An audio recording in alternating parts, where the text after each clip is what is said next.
Alors, encore un exercice qui utilise des polynômes irréductibles. On considère un polynôme P dans R de x tel que, évalué en tout alpha, il est positif ou nul. Voilà, tout alpha réel. Il faut montrer qu'il existe deux polynômes A et B réels, tels que P est égal à A carré plus B carré. Ça fait penser au théorème des deux carrés en arithmétique, et effectivement, il y a des points communs. Mais c'est plus simple quand même ici, et l'idée est un petit peu la même, mais en plus simple.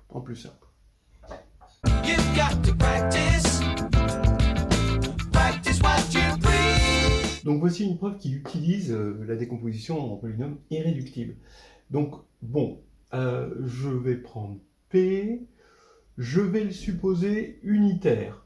Oui, en fait, P, son coefficient principal, s'il n'est pas nul, évidemment, son coefficient principal est forcément positif. Donc, puisqu'on a ça, faites tendre vers l'infini et vous verrez.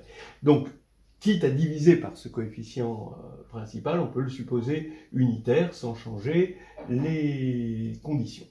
Alors, donc, je vais le décomposer en polynôme irréductible, unitaire.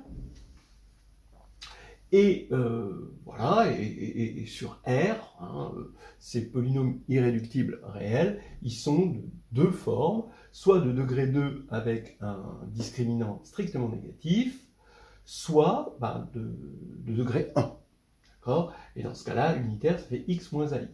Mais dans ce cas-là, si vous avez dans cette décomposition du degré 1, alors forcément, le fait que ce soit positif, si vous regardez dans un intervalle suffisamment petit, un intervalle ouvert qui contient AI, d'accord, eh bien, vous allez voir qu'il y a changement de signe si le alpha I ici est impair, si la valuation est impaire.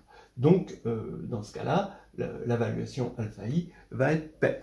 Bon, donc maintenant, ça veut dire que P va se décomposer en deux types de polynômes, soit ce type de polynôme irréductible avec le discriminant négatif, soit ce type de polynôme, mais au carré. Alors maintenant, pour commencer, on va voir que ces polynômes se décomposent bien comme on veut. Ben oui, parce que ça, c'est ce polynôme-là au carré moins delta i sur 4.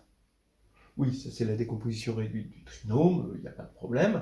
Et donc on a un polynôme au carré, et ça, comme delta i est négatif, c'est aussi, on peut le voir comme un polynôme de degré au carré. Bien. Et puis lui, bah oui, avec b égale 0, on n'exclut pas la possibilité que b soit nul, que a soit nul. Voilà. Donc déjà, pour les facteurs, ça marche. Maintenant, il n'y a plus qu'à montrer que l'ensemble des polynômes unitaires réels, alors unitaire, tel que P égale A2 plus B2, est stable par la multiplication. Et ça, c'est simple, parce que quand vous regardez A2 plus B2, facteur de C2 plus D2, eh bien, ça vous avez cette formule célèbre qui vient du calcul complexe, en fait, si vous regardez bien, eh bien, on a cette magnifique formule qui prouve que le produit de somme de deux carrés, c'est encore une somme de deux carrés. Vous pouvez vérifier cette formule, elle nous vient directement du calcul complexe, du fait que la norme de zz' au carré est égale à la norme de z au carré fois la norme de z' au carré. Donc c'est très vite vu, sauf que là, on l'applique à des polynômes au lieu de l'appliquer à des réels. Voilà donc l'exercice qui me paraît très très bien.